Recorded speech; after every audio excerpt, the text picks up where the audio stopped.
Here's our Canucks reporter, Farhan Lalji. You heard him at the press conference. It was hockey's worst-kept secret. The Canucks made it official on Sunday. Though they say they made it official, Farhan, but conveniently they had their new head coach in the city ready to go for a press conference. So we'll leave that there. The whole optics are bad. Can you really wrap your head around the fact that a veteran hockey guy like Jim Rutherford, there is such a gap between the way Canucks management feels they've handled this situation compared to the way the rest of the hockey world feels that they handle it?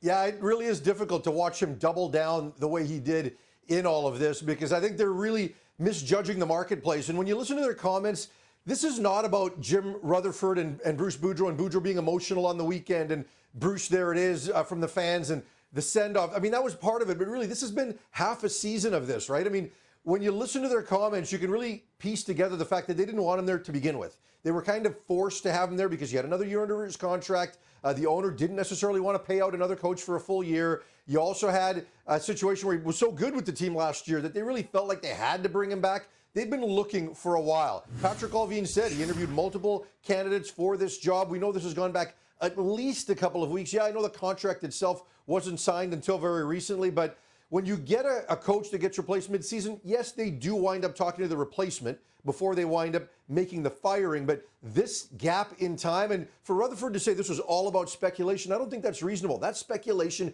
came from somewhere. It came because they've been interviewing candidates and going through this process for such a long time. So the vitriol right now directed to this management team and this ownership is nothing like I have ever seen. With Jim Benning, it just felt like fans felt like he was out of his depth. Here, they had expectations, and the way this has been dealt with, I don't think Canucks management can just walk away and assume this is going to blow over. And Farhan, we heard Tyler Myers say on Saturday night the team's play was affected by all this noise. Do you feel like now going forward, trying to re-sign their own free agents, trying to sign other free agents, that's going to be affected potentially by what happened here? Yeah, I think it is. Even though you heard Jim Rutherford's comments, he clearly told me that he knows more than I do about this when it comes to agents and players. And, you know, maybe that's right. But look, I have talked to some agents and I have talked to some players, and people in that Canuck room are upset. There are agents who have said to me, look, there is no way the Canucks are going to get a player that's got other options without having to overpay or overterm, which is something they were stuck with doing before. So it's a difficult situation for them right now because they're trying to rebuild not just a team, but rebuild faith and rebuild just belief in an organization. So I think you're going to see it in terms of how fans react to it and potential losses of season tickets. But yeah, this is going to affect them not just with outside free agents, but inside. They've got to make a pitch to Elias Pettersson and get him to buy into all of this. And I think you're going to see more people leave than you are going to be able to see significant pieces added. Rick Tocchet, amazing player. As a coach, has done some great things for sure. I know Phil Kessel thrived under him, but in terms of his record, he's won fewer than 41% of his games as an NHL head coach. Now, he coached Arizona for a long time, and that's a tire fire. We'll leave that there.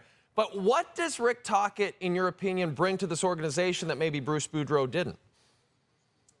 Well, I think alignment, first and foremost, because as I mentioned off the top, Boudreau wasn't their guy. He didn't necessarily do things their way. Rick Tocchet is absolutely going to do things the way they want. They've got experience with him from the time in Pittsburgh, and just he sees the game the same way. He sees organizational building the same way. So that's the biggest thing. It's going to provide a comfort level to the GM and the president that they're going to be able to bring players in. They're going to develop them. They're going to use them in the roles that they want.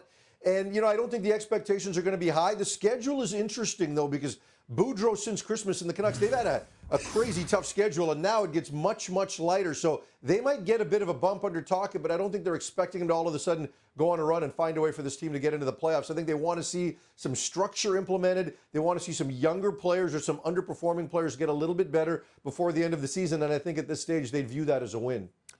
Farhan's right. Vancouver, with just one winner in their last 8 games, they get to play one of the teams at the bottom of the standings for Rick Tocchet's debut. That'll be home against Chicago, and that'll be on Tuesday. Farhan Lalji, always a pleasure. Thank you, my friend.